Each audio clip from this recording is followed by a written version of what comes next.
Hello dear students and learner, my name is Shahnawaz Ahmed और आज हम लोग मैकेनिकल इंजीनियरिंग के एक बहुत ही इंपॉर्टेंट सब्जेक्ट को स्टार्ट करने जा रहे हैं जिसका नाम है थर्मोडायनेमिक्स। ठीक है, तो सबसे पहले हम लोग बात ये करते हैं कि इस सब्जेक्ट का आपके डिफरेंट कॉम्पिटिटिव एग्जाम्स में क्या वेटेज है। तो देखिए, सबसे पहले हम आपको बता दें, अगर इस सब्जेक्ट की आप बात कर रहे हैं, सबसे पहले EAC, GATE, SSC, JEE, ETC। ठीक है, तो देखिए EAC में अगर बात किया जाए तो EAC में दो पेपर होता है।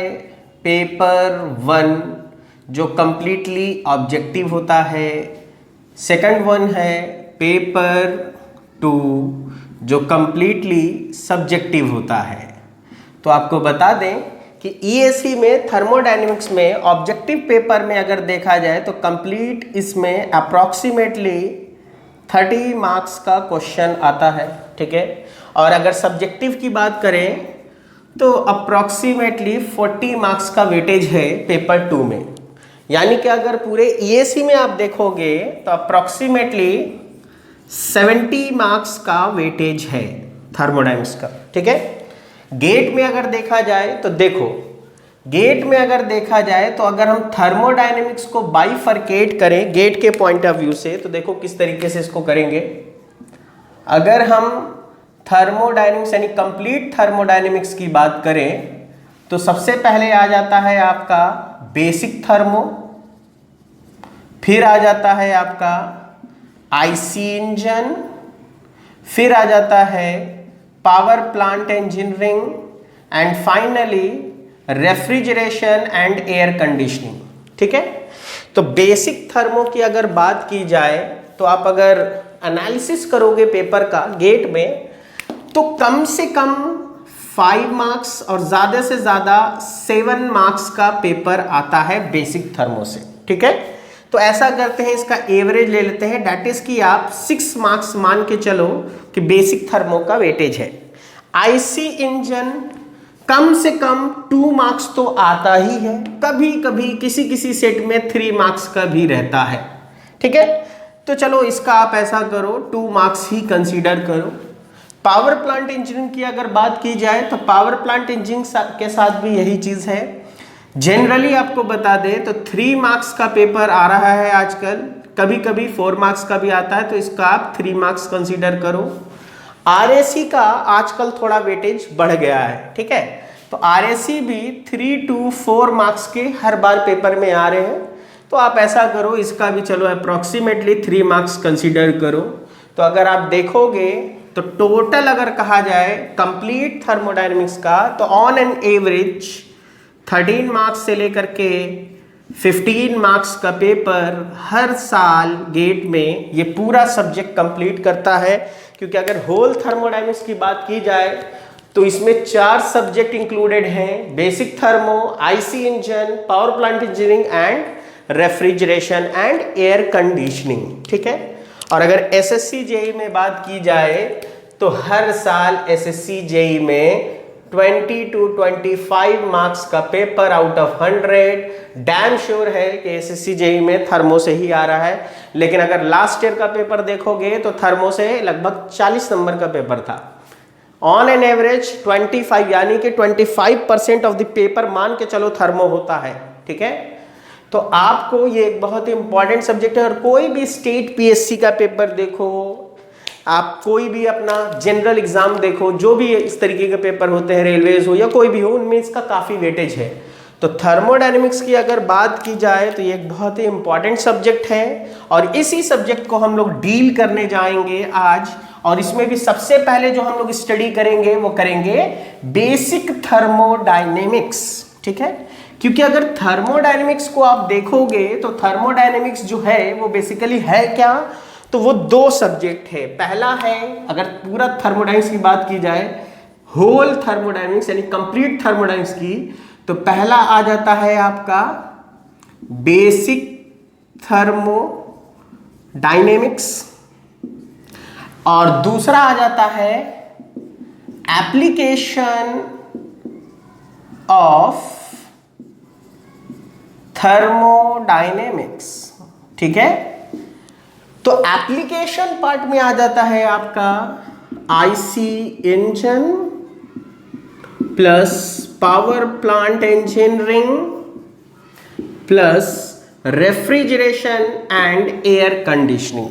ठीक है, तो अगर बात की जाए थर्मोडायनेमिक्स पढ़ना कैसे है, तो हमेशा याद रखो बेसिक थर्मोडायनेमिक्स तुमको ये सिखाएगा कि what is thermodynamics, what are the laws of the thermodynamics, ये क्या है, ये क्यों है, ये सारी चीजें, और इनका एप्लीकेशन कैसे करना है, अप्लाई कहां करना है, कहां पर कैसे लगाना है, ये बताता कौन है, वो है अप्लाइड थर्मोडायनेमिक्स या एप्लीकेशन ऑफ थर्मोडायनेमिक्स। इसी को आप अप्लाइड थर्मोडायनेमिक्स भी कह सकते हैं।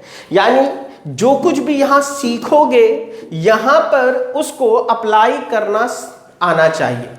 प्रैक्टिकल एप्लीकेशन अप्लाइड थर्मोडायनेमिक्स बताएगा, और यहां पर आप उसके रूल्स को सीखोगे, उसके फंडा को सीखोगे, उसके लॉज को सीखोगे। तो हमेशा याद रखो ये 3 पेपर तभी अच्छे हो सकते हैं जब आपका बेसिक थर्मोडायनेमिक्स अच्छा होगा। बिना बेसिक थर्मोडायनेमिक्स के आप अप्लाइड थर्मोडायनेमिक्स को स्टडी नहीं कर सकते हैं। क्लियर है? तो इसलिए देर ना करते हुए आज हम आपका जो सबसे बहुत इंपॉर्टेंट सब्जेक्ट है गेट के पॉइंट ऑफ व्यू से और ईएसी के पॉइंट ऑफ व्यू से, और आप लोगों ने देखा ही होगा गेट का नोटिफिकेशन आ चुका है, तो बेसिकली ये जो लेक्चर है ये उनके लिए भी बेनिफिशियल होगा जो एक्सई ब्रांच से क्या कर रहे होंगे, गेट दे रहे होंगे, उनका सब्जेक्ट थर्मोडायनेमिक्स होगा। तो ठीक है, तो चलिए आज हम लोग शुरू कर रहे हैं थर्मोडायनेमिक्स। पहले थर्मोडायनेमिक्स जब पढ़ लेंगे तब हम लोग एप्लीकेशन पे बात करेंगे। तो सबसे पहले देखो आज बात करते हैं कि थर्मोडायनेमिक्स क्या है और ये क्यों पढ़ना है, क्योंकि देखो ये बहुत इंपॉर्टेंट सवाल है कि थर्मोडायनेमिक्स को आखिर पढ़ने की जरूरत क्या है। ठीक है, तो देखो सिंपल भाषा में अगर बोला जाए, अगर हम इसको बाइफरकेट करके बात करें, तो जनरली जब भी कोई बोलते हैं कि थर्मोडायनेमिक्स क्या है, तो लोग कहते ये हैं कि थर्मोडायनेमिक्स को अगर डिफाइन किया जाए तो थर्मो प्लस डायनेमिक्स है, एंड थर्मो का मीन्स क्या है, डायनेमिक्स। थर्मो का मतलब होता है हीट एंड डायनेमिक्स का मतलब होता है motion. That's why heat in motion is called thermodynamics.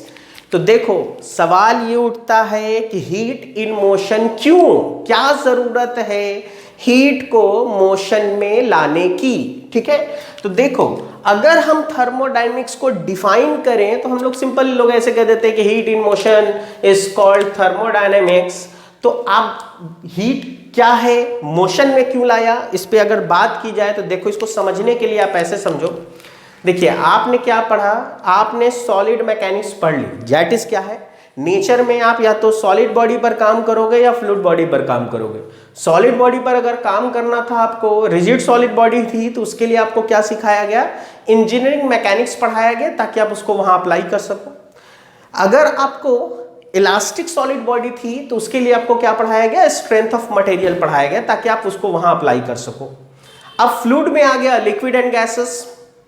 Majorly हम लोग लिक्विड पे जो डील कर रहे थे उसके लिए हम लोगों ने क्या पढ़ा, फ्लूइड मैकेनिक्स या फिर उसी को आप क्या कहते हो, हाइड्रोलिक्स। ठीक है, अब बचा गैस, यानी कि गैस की मैकेनिक्स जो है वो कौन पढ़ाएगा, वो पढ़ाएगा थर्मोडायनेमिक्स। तो अब सिंपल सा फंडा है, देखो हीट की यूनिट को अगर आप देखोगे तो हम लोग कहेंगे कि हीट की यूनिट होती है जूल। ठीक है, और मोशन का क्या मतलब है, अगर किसी बॉडी में मोशन आ रहा है इसका मतलब यह है कि उस बॉडी पर कैसा फोर्स लग रहा होगा, अनबैलेंस्ड फोर्स लग रहा होगा, क्योंकि बैलेंस्ड फोर्स होता तो there is no relative motion. ठीक है, तो अनबैलेंस्ड फोर्स लग रहा होगा। अनबैलेंस्ड फोर्स लगने का मतलब क्या है, देखिए फोर्स तो है और मोशन होने का मतलब उस बॉडी में क्या आया होगा, कहीं ना कहीं डिस्प्लेसमेंट आया होगा। मोशन तभी तो होगा, बिना डिस्प्लेसमेंट का मोशन कैसे हो सकता है। तो अब इसका मतलब ये हुआ कि देखो फोर्स यहां है, मोशन के कारण डिस्प्लेसमेंट है, एंड फोर्स इंटू डिस्प्लेसमेंट क्या होता है, वर्क, और वर्क की यूनिट आप देखोगे तो ये क्या है, ये भी जूल है। तो अब देखो यहीं से इस सवाल का जवाब मिलता है कि why heat in motion, heat को मोशन में लाने की जरूरत क्या है।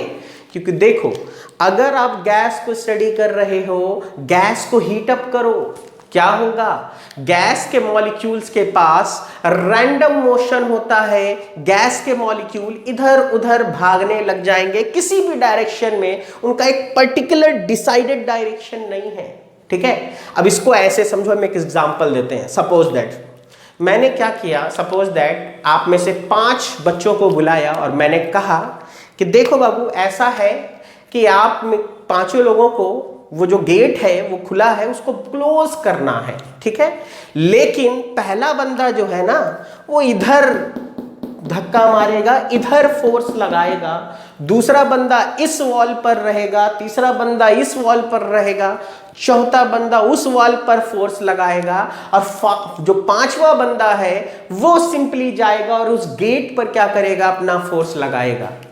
तो देखो क्या गेट नहीं बंद होगा, बिल्कुल होगा, लेकिन किसके कारण होगा, ये जो 4 लोग इधर इधर धक्का मार रहे थे इनकी एनर्जी क्या होगी, इन लोगों ने एनर्जी खर्च किया ना, बिल्कुल किया, लेकिन इनकी एनर्जी क्या हो रही है, वेस्ट हो रही है। ठीक है, या अगर मान लो 4 ही बंदा होता, चारों को 4 दीवार पर कहते धक्का मारने और फिर कहते बताओ गेट बंद क्यों नहीं हुआ, तो क्या बोलते, सर डायरेक्शन गलत है, गेट जहां है हम लोग वहां तो वर्क कर ही नहीं रहे, वहां तो धक्का लगा ही नहीं रहे, वहां तो एनर्जी दे ही नहीं रहे।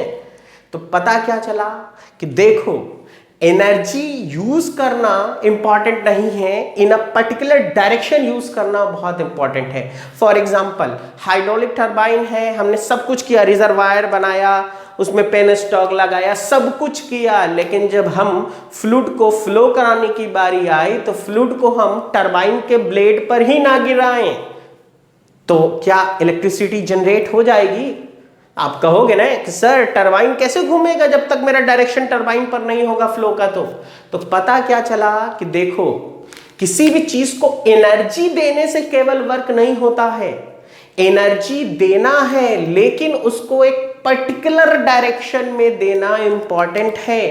ठीक है, तो आपसे जब भी कोई पूछे कि हीट इन मोशन क्यों करना था, हीट इन मोशन करना था लेकिन इन अ पर्टिकुलर डायरेक्शन। अब देखो गैस को हीट अप किया, उसके मॉलिक्यूल्स इधर उधर रैंडम मोशन में क्या कर रहे हैं, भाग रहे हैं, आपने क्या किया, उन सब को एक पर्टिकुलर डायरेक्शन में क्या किया, फोर्स लगाना शुरू किया। कैसा, अनबैलेंस फोर्स।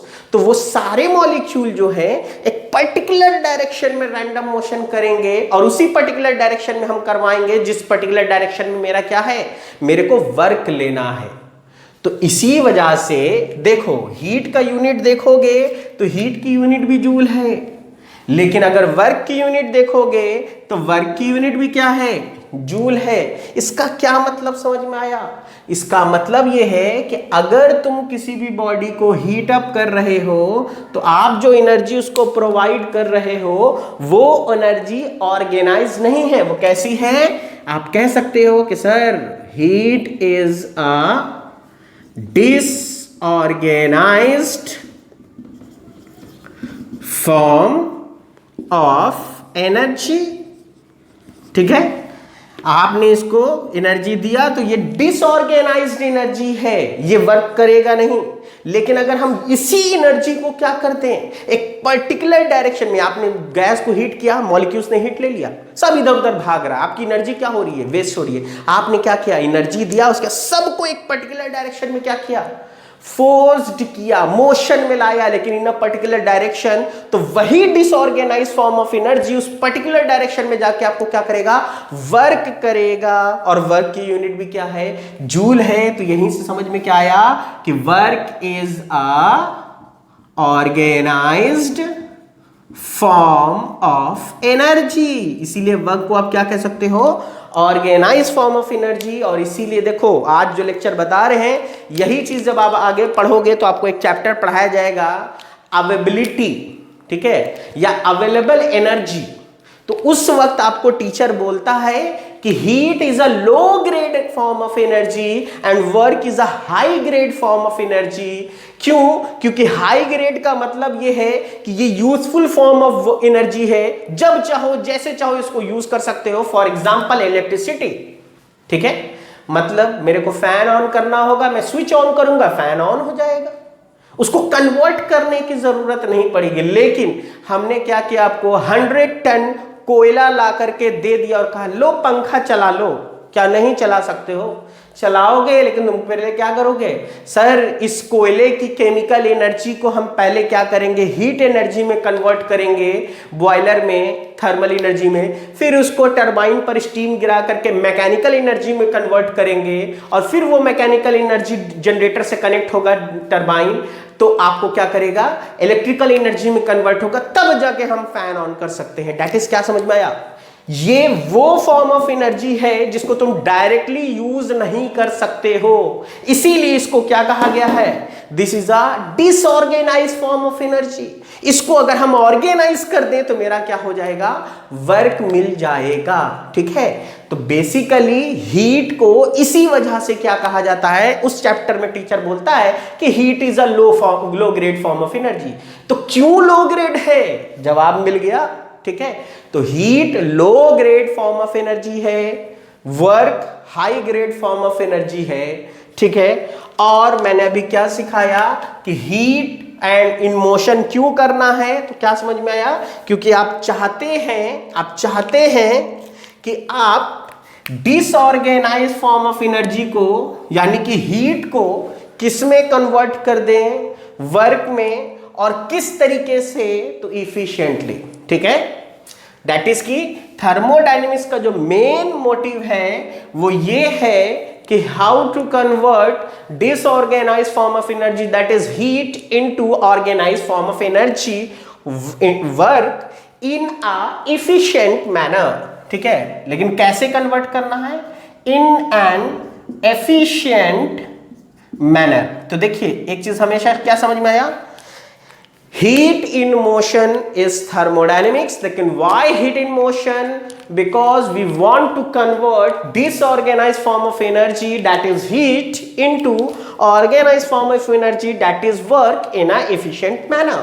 ठीक है, तो इसीलिए देखो केवल मोशन में लाना इंपॉर्टेंट नहीं है, कि एक पर्टिकुलर डायरेक्शन में मोशन में लाना जरूरी है। ठीक है, तो heat in motion is thermodynamics, ये सही बात है, लेकिन क्यों, तो उसका जवाब ये है। और अब सिंपल भाषा में अगर बोला जाए कि व्हाट इज थर्मोडायनेमिक्स, तो हम लोग कह सकते हैं कि sir it is a branch of science which deals with the energy and its interaction. Energy, क्योंकि heat and work both are energy. ठीक है, and its interaction with the system and the surrounding। तो आप कह सकते हो कि what is thermodynamics, तो आप कहोगे sir it is a branch of science which deals with the energy and its interaction with the system and surrounding। ठीक है, और सुनिए इसके बाद नोट में ये क्या याद रखना, और ये जो लाइन लिख रहे हैं ये पूरे बेसिक थर्मोडायनेमिक्स के वक्त ये बहुत जरूरी है, क्योंकि पूरे सब्जेक्ट का मोटिव यही है। तो कहीं पर भी हम कोई काम करेंगे, कोई लॉ अप्लाई करेंगे, या कोई चीज भी हम अमेंड करना चाहेंगे ना, तो उसका मोटिव तुम देखना मेरा यही रहेगा कि हम चाहते होंगे कि हीट को किस में कन्वर्ट कर दें, वर्क में, लेकिन किस तरीके से, एफिशिएंट मैनर। सबसे अच्छा इंजीनियर वही होगा जो सबसे ज्यादा एफिशिएंट मैनर में क्या करेगा, हीट को वर्क में कन्वर्ट करेगा, और इसी चीज को करने के चक्कर में हम लोग सारी चीजें पढ़ डालेंगे। ठीक है, तो इसमें आप क्या लिखोगे, the main motive of thermodynamics is to convert low grade form of energy, bracket में लिख दीजिए हीट, या आप दैट इज हीट लिख दीजिए, that is heat into high grade form of energy, that is work in a efficient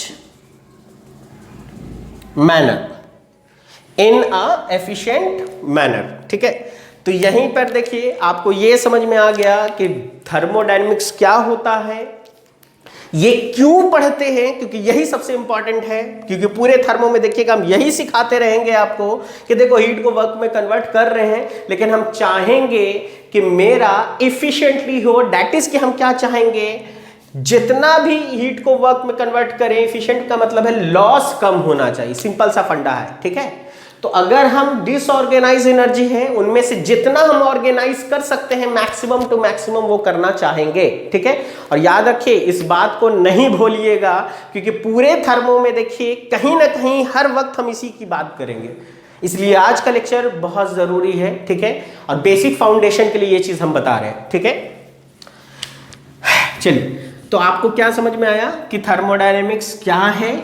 तो अब आपको थर्मोडायनेमिक्स के डिफिनेशन को अगर आप देखेंगे तो आपको दिख रहा है कि वो एनर्जी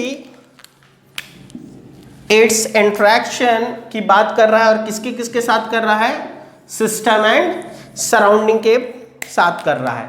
तो सबसे पहले हम लोग ये सीखेंगे कि व्हाट इज एनर्जी, फिर सीखेंगे व्हाट इज सिस्टम, फिर सीखेंगे व्हाट इज सराउंडिंग। अरे जब तक सिस्टम सराउंडिंग ये सब नहीं जानोगे उसके इंटरेक्शन की बात कैसे कर सकते हो। ठीक है, तो हम लोग सबसे पहले बात करेंगे कि व्हाट इज एनर्जी। तो देखिए आप लोग जूनियर क्लासेस से पढ़ते हुए आ रहे हैं, capacity to do work is called energy, इसलिए एनर्जी पे हम बहुत ज्यादा बात नहीं करेंगे। किसी भी काम को करने की जो क्षमता है उसको हम लोग क्या कहते हैं, energy, that is capacity to do work is called energy. और उसके इफेक्ट को देखना है, किस पर देखना है, सिस्टम पर देखना है। ठीक है, और किस पर देखना है, सराउंडिंग पर देखना है। ठीक है, तो अब देखिए सबसे पहले सिस्टम आया है, तो हम लोग बात करते हैं कि व्हाट इज सिस्टम। ठीक है, बहुत सिंपल डेफिनेशन है।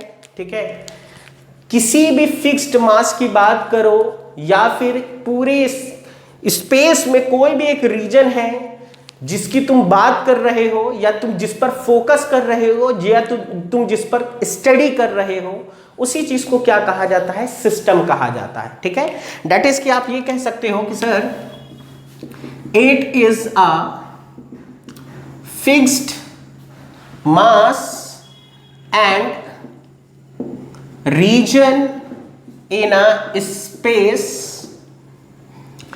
where we focused our study, where we focused our study। ठीक है, हर वो फिक्स्ड मास या वो जगह जिस पर आप फोकस कर रहे हो या स्टडी कर रहे हो उसी को आप क्या कहोगे, सिस्टम कहोगे। ठीक है, सपोज दैट, ठीक है, सपोज दैट मैंने आपको कहा कि देखिए इसमें वाटर है और आपको इसको क्या करना है, हीट अप करना है, और मैंने आपको एक वाटर हीटर दे दिया। आपने क्या किया, वाटर हीटर लिया, लेकिन वाटर हीटर यहाँ टांग दिया और ऑन कर दिया। फिर हम कहें कि पानी गर्म हो जाएगा, तो आप क्या कहिएगा, अरे सर पानी में तो डालिए। मतलब सिस्टम या फोकस किस पर है, मेरे को सराउंडिंग, देखो यहां रखोगे तो आसपास का एयर गर्म होगा, गर्म तो हो रहा है, लेकिन मेरे को उस एयर के गर्म होने से कुछ लेना देना नहीं है, क्योंकि मेरा फोकस किस पर था, मेरा फोकस था इस पानी को गर्म करना है। ठीक है, तो समझ में क्या आया, हर वो फिक्स्ड मास और वो रीजन स्पेस में, पूरे स्पेस में वो रीजन जिस पर तुम्हारा फोकस होगा वही तुम्हारा क्या होगा, सिस्टम होगा। अब फॉर एग्जाम्पल यहीं पर देखो आपके एग्जाम्पल है, मैं आपको इस बोर्ड पर पढ़ा रहा हूं, कोई बंदा चाहे कि थर्मो पढ़ना है लेकिन अपना उल्टा करके मुंह देखे दीवार के तरफ, वो बोर्ड पर ना देखे दीवार पर देखे, तो क्या वो पढ़ लेगा? या ये भी छोड़ो और दूसरा एग्जाम्पल देते हैं, जिस क्लासरूम में हम थर्मोडायनेमिक्स टीच कर रहे हैं वो बंदा उस क्लासरूम में ना बैठे बगल वाले क्लासरूम में बैठ जाए और कहे कि सर हम थर्मोडायनेमिक्स पढ़ना चाहते हैं, क्या बोलोगे? अबे क्लासरूम में तो आओ, क्लासरूम के बाहर हो। दैट इज क्या है, वो बंदा उस रीजन में नहीं है जिस रीजन पर कंसंट्रेशन होना चाहिए, स्टडी होना चाहिए, यानी कि वो बंदा सिस्टम से क्या है, बाहर है। तो बहुत सिंपल डिफिनेशन है, कोई भी फिक्स्ड मास या region in a space where we focused our study is called system. Clear है? ठीक है, तो सिस्टम ये हो गया। लेकिन अब सवाल ये उठता है कि सिस्टम जो होगा तो ये सिस्टम कितने टाइप का होगा? ठीक है, तो इसी के बगल में ही हम आपको लिख देते हैं टाइप्स ऑफ सिस्टम। तो देखिए बहुत सिंपल है, अगर हम टाइप्स ऑफ सिस्टम की बात करते हैं तो यहीं पर आपको सिखा देते हैं, इसी क्लासरूम का एग्जांपल ले लेंगे और आपको बता देंगे। ठीक है, देखिए सपोज दैट ये क्लासरूम है। ठीक है, मैंने क्या किया, इस क्लासरूम के सारे गेट, सारे दरवाजे, सारे वेंटिलेशन को बहुत अच्छी तरीके से क्या कर दिया, बंद कर दिया। ठीक है, जब मैंने बंद कर दिया दैट इज कि मेरा सिस्टम कैसा हो गया है, क्लोज्ड सिस्टम हो चुका है। ठीक है, और जब ये क्लोज्ड हो चुका है तो क्या इस क्लासरूम से उठ करके कोई बंदा बाहर जा सकता है? अगर सारे गेट, दरवाजे, खिड़की सब बंद कर चुका हूं मैं तो नहीं जाएगा। तो आप कहेंगे कि सर मास का इंटरेक्शन नहीं होगा। बिल्कुल सही बात है, लेकिन देखो मैंने गेट, खिड़की, दरवाजे केवल बंद किए हैं, ऐसा थोड़ी है कि सूरज का जो किरण है वो शीशे से नहीं आएगा। विंडो में शीशा है और उस शीशे से नहीं आएगा, या दीवार है, दीवार पर उसकी तरफ क्या हो, सन रेस पड़ रहे हैं तो उसका हीट अंदर नहीं आएगा। दैट इज क्या समझ में आया? क्लोज सिस्टम का मतलब है there is no mass interaction, mass transfer नहीं होगा, लेकिन हाँ एनर्जी का ट्रांसफर हो सकता है। ठीक है, और इसका अगर एग्जाम्पल ले लिया जाए तो आपको सबसे सिंपल एग्जाम्पल जैसे ये है, हम क्लोज बोतल है, कितना भी इसको ऐसे ऐसे ऐसे कर दें, कहीं से ओपनिंग नहीं है तो इसके अंदर से मास इंटरेक्शन नहीं होगा। लेकिन अगर इसको हम फ्रीज में रख दें, ठंडा हो गया पानी, हीट का इंटरेक्शन, एनर्जी का इंटरेक्शन हुआ। दैट इज कि आप कह सकते हो कि सर क्लोज्ड वाटर बोतल। ठीक है, अक्सर लोग कुछ गलती करते हैं, जैसे लोग कह देते हैं कि पिस्टन सिलेंडर अरेंजमेंट जो है वो क्लोज सिस्टम है। तो नहीं, आप कहेंगे क्या, अगर पिस्टन सिलेंडर बोलना भी है तो आप कहेंगे कि piston cylinder without valve, without valve, क्योंकि अगर वॉल्व नहीं है तो क्लोज्ड है, लेकिन अगर वॉल्व है तभी ना फ्यूल इन हो रहा है और धुआं बाहर जा रहा है। तो ये एग्जाम्पल हो गया क्लोज्ड सिस्टम का। कोई भी आप इस तरीके से एग्जाम्पल ले सकते हैं। और दूसरी चीज सुनो, क्लोज्ड सिस्टम जब हमने लिखा है दैट इज की मास का इंटरेक्शन कभी नहीं होगा, मतलब ये एक ऐसा सिस्टम होगा जिसके अंदर आपने मास को कंट्रोल कर लिया। कुछ भी कर लो, मास हमेशा क्या रहेगा, कांस्टेंट। तो क्लोज्ड सिस्टम का दूसरा मतलब है कि ये वो सिस्टम है जहां मास हमेशा क्या रहेगा, कांस्टेंट। इसीलिए क्लोज सिस्टम का एक और नाम है, वो है कंट्रोल मास सिस्टम। इसको क्या कहते हैं, कंट्रोल मास सिस्टम। ठीक है, सेकंड हम लोग ले ले, क्लासरूम था, हमने गेट वेट ओपन कर रखा है, कोई बंदा बाहर जाना चाहे बाहर जा सकता है, बाहर से अंदर आना चाहे अंदर आ सकता है। दैट इज कि मैंने अपना सिस्टम कैसा कर रखा है, ओपन सिस्टम है। ठीक है, ओपन सिस्टम का मतलब क्या है, मास इंटरेक्शन भी होगा, और जब मास इंटरेक्शन हो सकता है तो एनर्जी इंटरेक्शन तो डैम श्योर है कि होगा, क्योंकि अगर मैं उठ करके बाहर चला गया तो मैं अपने साथ अपनी एनर्जी लेकर गया हूं, ऐसा पॉसिबल नहीं है कि एनर्जी इंटरेक्शन ना हो। ठीक है, इसका एग्जाम्पल क्या होगा, तो ओपन सिस्टम का बहुत सारे एग्जांपल है। Most of the practical devices are open system like boiler, turbine, pump, compressor, blower, ADC. These are the example of open system। तो आपको क्या समझ में आया? ओपन सिस्टम किसको कहेंगे? जहां पर मास का इंटरेक्शन भी हो, एनर्जी का इंटरेक्शन भी हो। तो देखिए ओपन सिस्टम जो है, इस ओपन सिस्टम के लिए मैंने फ्लूइड मैकेनिक्स में बताया था। देखिए सपोज दैट ये एक वाटर बोतल है, मैं यहां से होल्ड करूं, एक पाइप डाल दूं, यहां से होल्ड करूं, एक पाइप डाल दूं, जितना पानी यहां से फ्लो करूं उतना ही पानी यहां से निकाल लूं, तो आपको ये जो पानी का इसके अंदर वॉल्यूम है वो हमेशा क्या रहेगा? फिक्स। मतलब क्या समझ में आया? मतलब ये समझ में आया कि ओपन सिस्टम जो है, इस सिस्टम में हम लोग वॉल्यूम को कंट्रोल कर सकते हैं, इसलिए open system is always known as control volume system. ठीक है, क्लोज सिस्टम को आप कंट्रोल मास सिस्टम कह सकते हैं, ओपन सिस्टम को आप कंट्रोल वॉल्यूम सिस्टम कह सकते हैं। दूसरी चीज, क्लोज सिस्टम में there is no interaction of mass, यानी कि इसी को आप क्या कहते हो?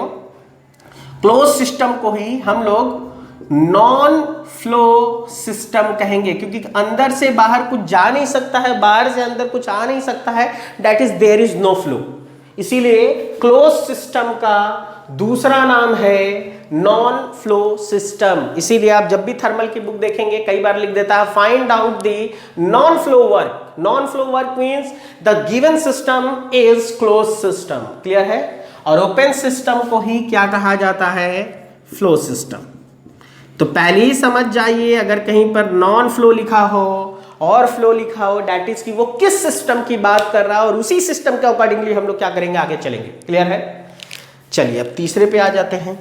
तीसरा हमने लिया, पूरी तरीके से रूम क्लोज किया और क्लोज करने के बाद बाहर से क्या कर दिया? 100% इंसुलेशन कर दिया, यानी कि एक ऐसा इंसुलेशन किया कि अंदर से एनर्जी ना बाहर जा पाए ना बाहर से अंदर की तरफ आ पाए। दैट इज की वैसा सिस्टम क्या कहलाता है?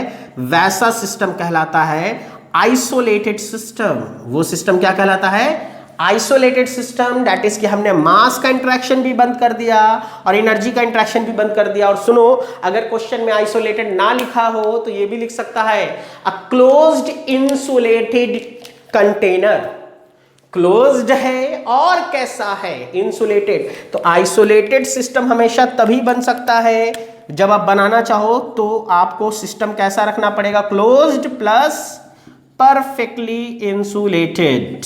ठीक है, तो उसको हम लोग क्या कहेंगे? Isolated system. And isolated system किसको कहेंगे? जिसमें ना मास का इंटरेक्शन हो ना एनर्जी का इंटरेक्शन हो। और इसका जो परफेक्ट एग्जाम्पल है वो परफेक्ट एग्जाम्पल है यूनिवर्स। ठीक है, अभी हम लोग बात करेंगे कैसे। ठीक है, और अगर आप और एग्जाम्पल देना चाहो तो आप लिख सकते हो कि sir perfectly insulated thermos flask. देखिए मैंने जानबूझ करके परफेक्टली इंसुलेटेड लिख दिया, क्योंकि कोई भी चीज परफेक्टली इंसुलेटेड 100% नहीं होती है। तो हम अज्यूम करके चल रहे हैं कि मेरा थर्मस फ्लास्क परफेक्टली इंसुलेटेड है, तो उसको हम कैसा सिस्टम मानेंगे? उसको हम आइसोलेटेड सिस्टम मानेंगे। और यहीं पर हम आपको एक और एग्जांपल दे रहे हैं, क्योंकि जनरली ये क्वेश्चन इंटरव्यू में पूछ लिया जाता है। आपको ऐसे कह देगा इंटरव्यूअर आपको कंफ्यूज करने के लिए, अच्छा बाबू ऐसा बताओ, एक ऐसा सिस्टम बताओ जिसमें एनर्जी का इंटरेक्शन नहीं है लेकिन मास का इंटरेक्शन है। और आप सोच में पड़ जाओगे ऐसा सिस्टम कौन होगा जहां एनर्जी का इंटरेक्शन हो रहा है और मास का इंटरेक्शन नहीं हो रहा है। आप सीधे जवाब दोगे सर ये तो इम्पॉसिबल सिस्टम है, क्योंकि वो ये नहीं देखना चाहता है कि आप रट के क्या आए हो, वो ये समझना चाहता है कि आप समझ रहे हो कि नहीं। इसीलिए जब भी आपसे कहा जाए कि ऐसा सिस्टम है जहां एनर्जी इंटरेक्शन है और मास का नहीं है, मतलब कि वो सिस्टम इम्पॉसिबल है, बन नहीं सकता है, हाइपोथेसिस है, कोई मान ले तो अलग बात है, लेकिन होता नहीं है ये। ठीक है, और जब होता नहीं है तो एग्जाम्पल मत देने लग जाना, ही ना कि एग्जाम्पल देने लग जाओ। अरे जो होता नहीं उसका एग्जाम्पल कैसे दे दोगे? ठीक है। तो बेसिकली सबसे पहले आपको क्या समझ में आया कि व्हाट इज सिस्टम, सिस्टम के बाद आपको क्या समझ में आया कि कितने टाइप के सिस्टम होंगे। तो हम लोगों को दिखा कि सिस्टम हम लोगों का होगा close system, open system and isolated system. और ये क्या होते हैं, इनके एग्जाम्पल क्या हैं, इनको कितने नाम से जान सकते हैं। आपको सिस्टम समझ में आया, एनर्जी समझ में आया। अब हम लोग बात करेंगे कि व्हाट इज सराउंडिंग, ठीक है। तो देखो सिंपल सा फंडा हम आपको दिखा रहे हैं। तो देखिए अभी मैंने आपको सिर्फ ये सिखाया कि सिस्टम क्या होता है, ठीक है। तो हम सिस्टम के लिए आपको बता देते हैं। फॉर एग्जांपल जैसे मैंने आपको बताया कि देखिए कोई भी मान लीजिए यही कोई फिक्स्ड मास है या कोई जगह है जहां पर मेरा फोकस है, तो दिस इज माय सिस्टम, ये मेरा सिस्टम है, यानी कि मेरा सारा फोकस कंसंट्रेशन इसी पर होगा, ठीक है। या फिर और एग्जांपल ले लें, मान लो पिस्टन सिलेंडर अरेंजमेंट है, ठीक है। पिस्टन सिलेंडर अरेंजमेंट है, इसके अंदर कोई गैस है और इसी को हमको हीट करना है या कूल करना है, तो मेरा फोकस इस गैस पर होगा कि इसका टेम्परेचर कितना बढ़ा कितना घटा, इसके बाहर क्या हो रहा है उससे क्या मतलब है। तो ये मेरा क्या है, सिस्टम है, ठीक है। तो अगला चीज जो है वो है आपका सराउंडिंग, ठीक है। तो हम सिंपल सा डेफिनेशन कहेंगे, एवरीथिंग या anything beyond the system, anything beyond the system is called surrounding, ठीक है। तो हर वो चीज जो सिस्टम के बाहर होगी वो क्या कहलाएगी, सराउंडिंग। दैट इज इसके बाहर जो कुछ होगा वो सब सराउंडिंग है, इसके बाहर जो कुछ है वो सब सराउंडिंग है, ठीक है।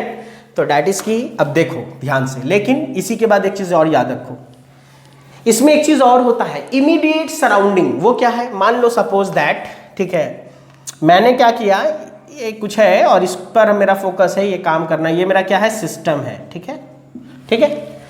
और सिस्टम के बाहर जो कुछ भी है वो सब का सब मेरा क्या है, वो सब का सब मेरा क्या है, सराउंडिंग है, ठीक है। और सिस्टम एंड सराउंडिंग को जो मेम्ब्रेन, जो सरफेस, जो सतह, चाहे वो इमेजिनरी हो या रियल हो, वो क्या कहलाती है, जो सेपरेट कर रही है वो कहलाती है बाउंड्री, ठीक है। तो बाउंड्री क्या है इस पर हम लोग बात करेंगे। पहले क्या समझ में आया, सिस्टम और सराउंडिंग जो है वो क्या है, तो सिस्टम इस पर फोकस हो गया, उसके बाहर जो कुछ है सब सराउंडिंग है। लेकिन देखो सपोज दैट अगर मेरा यहां पर सिस्टम है और इसको मैंने मान लीजिए 100 डिग्री सेल्सियस तक गर्म किया है, तो इसके 100 डिग्री सेल्सियस तक गर्म होने के कारण क्या पूरा सराउंडिंग पर असर पड़ेगा, सराउंडिंग का कुछ रीजन होगा जो इस 100 डिग्री के कारण अफेक्ट करेगा, ठीक है। जैसे तवा है, तवा को तुमने गर्म किया क्योंकि उस पर रोटी पकानी है, लेकिन क्या उसकी हीट थोड़ी बाहर तक नहीं जाती है। लेकिन हम तवा से 10 फीट दूर हट जाए और कहें मेरे तक हीट नहीं आ रहा है, हम भी तो सराउंडिंग में हैं, लेकिन तवा के ऊपर हाथ गए, रख मत देना तवा पे, तवा के ऊपर थोड़ा सा 6 इंच ऊपर हाथ रख रहे हैं, हीट महसूस हो रहा है।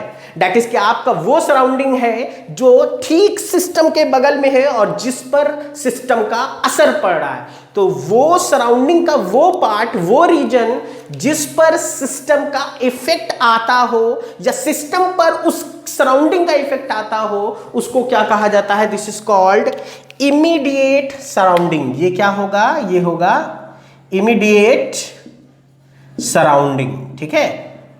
तो कुछ नहीं है, इमीडिएट सराउंडिंग जो है वो सराउंडिंग का ही वो पार्ट है जिसका असर सिस्टम पर पड़ सकता है या जिस सिस्टम का जिस सराउंडिंग पर असर पड़ेगा, ठीक है। यानी सिस्टम के कारण सराउंडिंग का जो पार्ट अफेक्टेड हो या सराउंडिंग का वो पार्ट जिसके कारण सिस्टम अफेक्टेड हो, उसको हम लोग क्या कहते हैं, इमीडिएट सराउंडिंग, ठीक है। अब आप देखिए सिस्टम एंड सराउंडिंग, जैसे मान लो हमने कहा एक बंदा है क्लासरूम में था, निकल के घर चला गया, बाहर चला गया, आप क्या कहोगे, सर सिस्टम से निकल के सराउंडिंग में गया है, ठीक है। वहां से निकला अपने घर चला गया, सिस्टम से निकल के सराउंडिंग में है। वहां से निकला कहीं और चला गया, वर्ल्ड के किसी कोने में चला गया, फिर भी आप कहोगे सराउंडिंग में। यूनिवर्स में चला गया, फिर भी आप क्या कहोगे, सराउंडिंग में। दैट इज की अब देखिए सिस्टम एंड सराउंडिंग की अगर बात करें तो वो दोनों मिल करके क्या बनाता है, आप ये थोड़ी बोलोगे सर यूनिवर्स के बाहर चला गया। That is system and surrounding दोनों मिलकर के क्या बनाता है? यूनिवर्स। दैट इज कि यूनिवर्स की बात जब भी करें तो आप हमेशा कहोगे कि सर यूनिवर्स का मतलब होता है सिस्टम प्लस सराउंडिंग, ठीक है। और चूंकि हमको नहीं पता कि सराउंडिंग कहां तक है, इसीलिए सराउंडिंग की जो बाउंड्री बनाई है मैंने वो डॉटेड लाइन से बनाई है, क्योंकि वो एक इमेजिनरी बाउंड्री है। अभी हमको नहीं पता कि कहां है बाउंड्री, क्या है, ठीक है। तो फिलहाल क्या समझ में आया? सिस्टम क्या होता है। फिर क्या समझ में आया? सराउंडिंग क्या होता है। फिर क्या समझ में आया? इमीडिएट सराउंडिंग क्या होता है। और आप समझो सिस्टम एंड सराउंडिंग को जो चीज बाइफरकेट करती है, एक दूसरे से अलग करती है, उस लेयर को या उस सतह को या उस सरफेस को हम लोग क्या कहते हैं? इट इज कॉल्ड बाउंड्री, ठीक है। तो बाउंड्री क्या है? बाउंड्री वो सरफेस है जो सिस्टम एंड सराउंडिंग को क्या करती है? बाइफरकेट करती है, ठीक है। और सिस्टम एंड सराउंडिंग दोनों मिल करके क्या बनाता है? दोनों मिल करके आपको बनाता है यूनिवर्स। क्या बनाता है? यूनिवर्स। इसीलिए यूनिवर्स के बाहर ना कोई जा सकता है, ना यूनिवर्स से के बाहर से कोई आ सकता है। इसीलिए universe is the perfect example of isolated system, ठीक है। तो अब देखिए मैंने क्या कहा, बाउंड्री क्या होती है। तो हम लोग लिखेंगे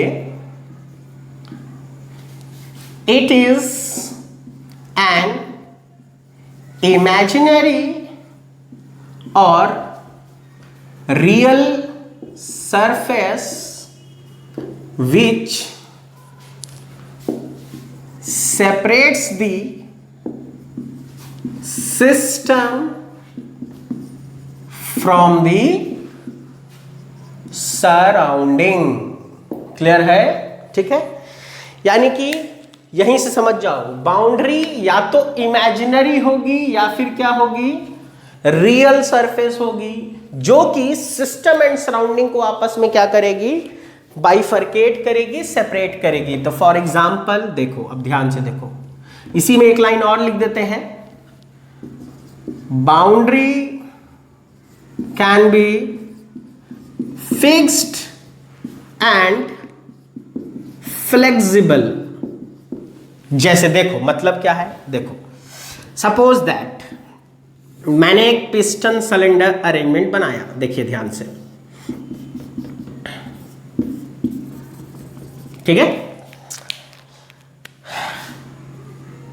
ये आपको क्या है? सिलेंडर। ये क्या है? पिस्टन, ठीक है। इसके अंदर कोई गैस फील्ड है, ठीक है, और इसी पर फोकस है। तो ये मेरा क्या है? सिस्टम। इसके बाहर जो कुछ भी है सब क्या है? बाउंड्री है, ठीक है, सॉरी सराउंडिंग है। इसके बाहर जो कुछ है वो सब क्या है? सराउंडिंग है। और इन दोनों को जो चीज बाइफरकेट कर रही है वो क्या है? बाउंड्री है। लेकिन देखिए बाउंड्री भी यहां पर दो टाइप की है। कैसे? पहला सिलेंडर वाली जो बाउंड्री है, ये बाउंड्री कैसी बाउंड्री है? फिक्स्ड बाउंड्री है। तुम कितना भी गैस को हीट अप कर लो, सिलेंडर मूव नहीं करेगा। लेकिन ये जो पिस्टन है, पिस्टन इस तरीके से आगे पीछे क्या कर सकता है? मूव कर सकता है। पिस्टन मूव कर सकता है ना। इसीलिए आप कहोगे कि सर पिस्टन जो है ये भी बाउंड्री है, ये भी सिस्टम को सराउंडिंग से अलग कर रहा है। लेकिन ये कैसी बाउंड्री है? तो सर मूवेबल बाउंड्री है या फिर फ्लेक्सिबल बाउंड्री है। तो पहली चीज क्या समझ में आई कि सर बाउंड्री क्या है? तो it is an imaginary and real surface which separates the system from the surrounding and it can be fixed and it can be flexible या मूवेबल, ठीक है।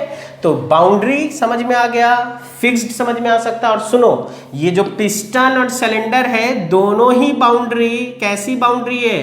रियल में है, एक्चुअल में है। इसलिए ये दोनों बाउंड्री कैसी है? रियल बाउंड्री है। किसी को ये ना समझ में आए तो आप अपने रूम को देख लो। आपके रूम में जो दीवार है, तुम धक्का मारते रहोगे दीवार पे तो क्या दीवार खसक जाएगा? नहीं, यानी कि वो दीवार, अगर वो रूम आपका सिस्टम है तो उस सिस्टम को बाकी के रूम से, बाकी के घर से जो सेपरेट कर रहा है वो कौन है? वो है दीवार। दीवार क्या है? बाउंड्री। वॉल क्या हो गई? बाउंड्री। कैसी बाउंड्री? Fixed boundary. लेकिन गेट पे धक्का मारो, गेट क्या होगा? मूव कर जाएगा।